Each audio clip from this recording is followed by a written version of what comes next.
हमें कि हम भक्तों का काम जैसा हमारे घर में रूखा सूखा है, हम अपने भगत भाई बहन को या किसी भी संत महात्मा को या किसी भी रिश्तेदार को हम केवल उसको उसके सामने जो है परोस के हम रख दें, और उसके बाद में वो खाता है नहीं खाता है, वो किस विधि से खाता है, हमने उसमें कोई मीन मेक नहीं निकालनी चाहिए।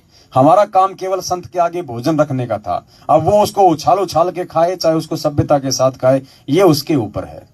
तो हमारे मन में किसी भी प्रकार का दोष भी नहीं होना चाहिए, किसी भी प्रकार का। तो बहुत सारी बातें हैं जो परमात्मा इन सत्संगों के माध्यम से हमारे को ये समझाते हैं। और दूसरा, हम किसी भगत भाई के घर पे जाएं तो पहली बात तो भगत होगा तो वो कोई अच्छे पकवानों की कामनाएं नहीं करेगा, और फिर भी यदि वो अपनी श्रद्धा अनुसार, अच्छी बात है यदि परमात्मा ने आर्थिक दृष्टि से किसी को संपन्न बना रखा है तो चाहे वो जो मर्जी खिलाए, कोई दिक्कत नहीं है। परमात्मा का बच्चा है, अपनी श्रद्धा अनुसार चाहे लड्डू खिलाए, वो जलेबी खिलाए, कलाकंद खिलाए, कोई दिक्कत नहीं।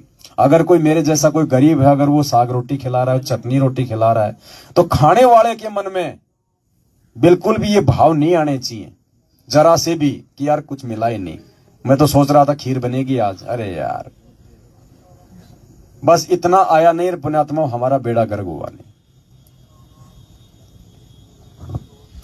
तो परमात्मा कहते हैं संतों की महिमा निश्चल अंक, बाल्मीकि का बाजा शंख। तो द्वापर में पांडवों का शंख भी इन्हीं सतगुरु रामपाल जी भगवान ने बजाया, जाके उनके वो टूक खाके, उनके ऊपर मेहर बख्श के। तो पुण्यात्माओं, जिस प्रकार द्वापर में पांडवों का यज्ञ यानी उनके कार्य सिद्ध इस पूर्ण परमेश्वर को भोग लगने के बाद ही हुए, तो आज इस लाखों की संगत का जो अपने पूज्य गुरुदेव भगवान को भोग नहीं लगा रही है, सोचो पुण्यात्माओं कैसे उनके कार्य सफल होंगे, कैसे उनके यज्ञ सफल होंगे।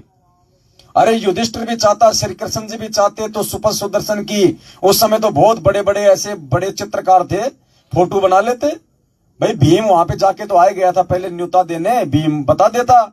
जैसे आजकल पुलिस वाले किसी व्यक्ति को बैठा कर एक चोर का वो स्केच बनवाते हैं कि वो चोरी करने वाला था, वो कैसा था बताओ, वो बताएगा और वो बनाने वाला स्केच बना देता है। तो भीम को बैठा कर किसी चित्रकार से सुपर सुदर्शन का स्केच बनवा लेते और रख के वहां पर भोग लगा देती द्रौपदी। क्या संग बच जाता? संग तो जीवित संत के भोजन करने से बजेगा, कार्य सिद्धि तो उससे होगी। तो ये लाखों की जो भीड़ सतलोक आश्रम मैनेजमेंट हरियाणा के पीछे अंधे होके चल रही है, अपने कर्म फोड़ रही है, इनको विचार करना चाहिए। जब जिंदा कबीर परमात्मा सतगुरु रामपाल जी भगवान धरती पे प्रकट है, तुम्हारे सतगुरु के रूप में है, तुम्हारे 100 काम सार रहा है, उसको भोग ना लगा के, उस जिंदा कबीर को ना पूज के और एक कागज की फोटो को कबीर मान के, जो उनका वास्तविक रूप भी नहीं है। चलो कोई ये सोचे कि भाई ये तो कबीर जी की फोटो है, पहली बात तो फोटो चाहे कबीर जी की हो ना हो, अगर वो कबीर यदि आज धरती पे उसी रूप में नहीं है तो हमारा उससे कोई भला नहीं होने वाला उस फोटो से।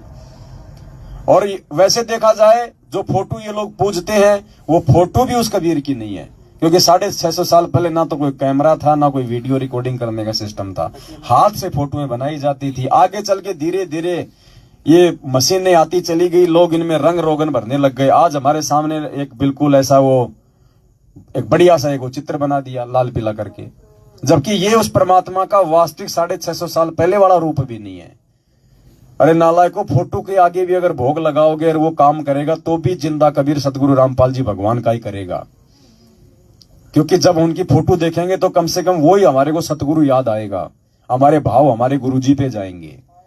तो फोटो के आगे भी यदि हम भोग लगाते हैं तो सतगुरु देव जी के ही लगाएं। तो परमात्मा कहते हैं संतों की महिमा अमन, संतों की महिमा निश्चल अंक, बाल्मीकि का बाजा शंख। संतों की महिमा अमन अमान, देखो गणिका चढ़ी विमान। अब देखो पुण्यात्माओं कितना गहरा रहस्य है यहाँ पे। मतलब हम किस भाव से हम सतगुरु की सेवा करते हैं, किस भाव से हम परमात्मा की शरण में रह के भक्ति करते हैं, इसका भी बहुत बड़ा महत्व है। संतों